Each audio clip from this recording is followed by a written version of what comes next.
est-ce qu'on est trop bien quand on rêve, quand on réfléchit à ce qu'on veut dans la vie, qu'on se fait des belles images dans la tête. On en parle. C'est là qu'on est le plus utile et le plus efficace en fait, hein. Un bon petit massage avant de vous parler d'un outil dont vous allez vous servir, le tableau de visualisation. Kezako. C'est un assemblage créatif d'images, de photos, de citations, d'affirmations de vos rêves et de vos objectifs, et plus généralement de tout ce qui vous rend heureux. Ton cœur est ton moteur, tes idées sont tes outils et tes émotions sont tes amis.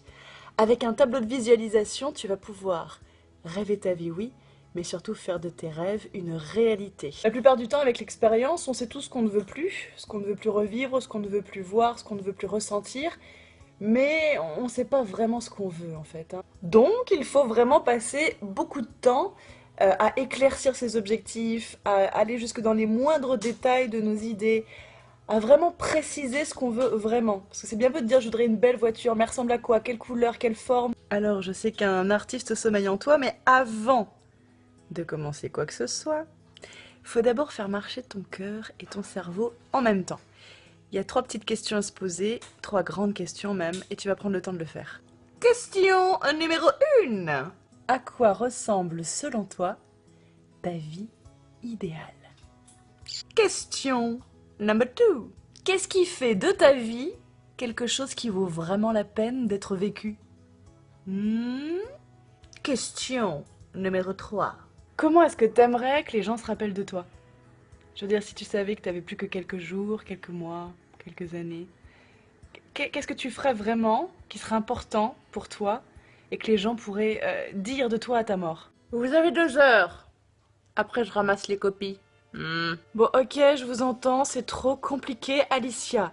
Ouais, je sais, c'est pas simple de remplir des réponses à ces questions. Pas de panique, tu peux aussi te poser quelques petites questions intermédiaires. Allez, je t'aide. Ouais, je t'aime bien. Ouais. Allez, en vrac. Quelle activité tu aimerais faire? Quelle chose tu fais déjà mais que tu aimerais améliorer? Quels sont tes objectifs d'un point de vue relationnel? Je veux pas dire juste couple, mariage, bébé, famille, tu vois, mais tout. Comment aimerais-tu passer du temps avec ton partenaire, avec tes enfants, avec les gens que tu rencontres, même dans la rue? Tu vois, en tant qu'individu, toi, dans tes relations, qu'est-ce que tu veux? Précise tout dans les détails. C'est super important. Qu'est-ce que tu as entrepris au cours de ta carrière pour décrocher le job de tes rêves? T'as fait quoi, hein? T'inquiète pas, hein, je te jure qu'il n'y a pas de piège, hein. Tes réponses sont tes réponses. Personne ne les lira.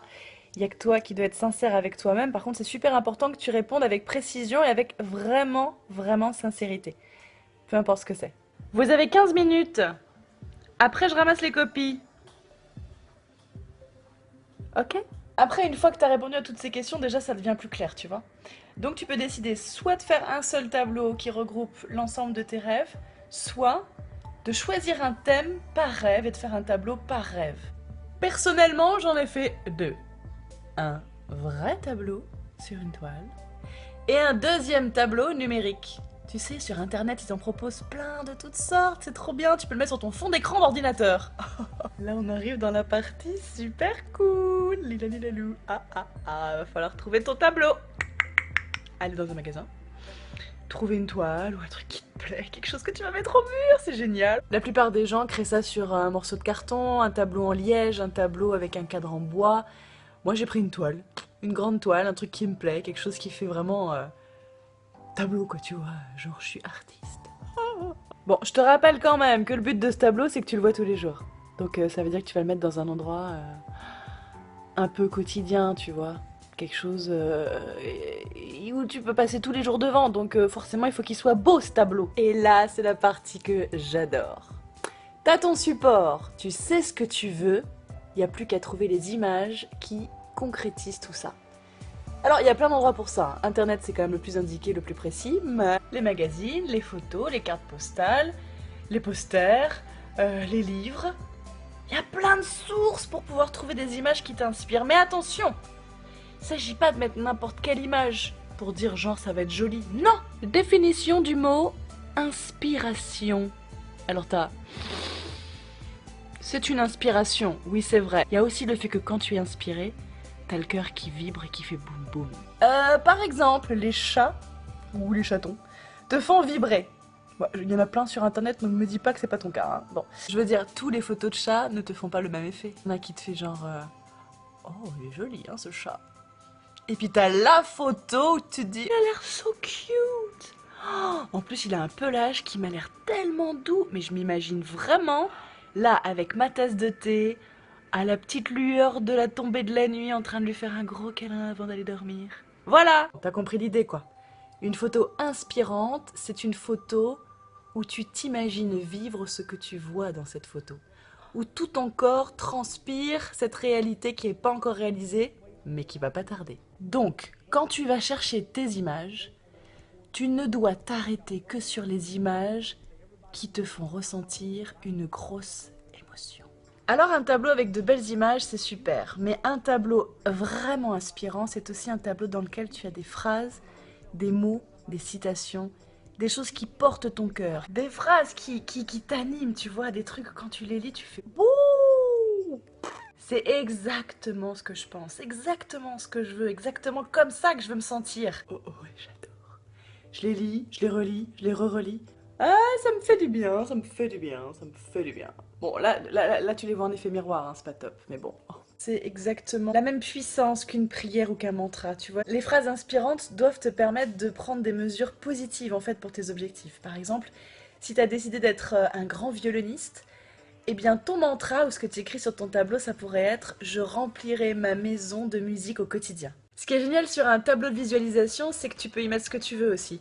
De la couleur, tu peux y mettre des tissus avec des textures particulières qui t'évoquent des choses comme la douceur par exemple. Et puis aussi le choix du bricolage. Est-ce que j'ai mis des agrafes, de la colle, du scotch, du double face? Finalement on s'en fout, c'est ton tableau, personne n'a le droit de regarder dessus, ni dans ce qu'il y a dedans, ni dans la manière dont tu l'as construit. Il est à toi de voir en fait ce que ça donne comme émotion chez toi.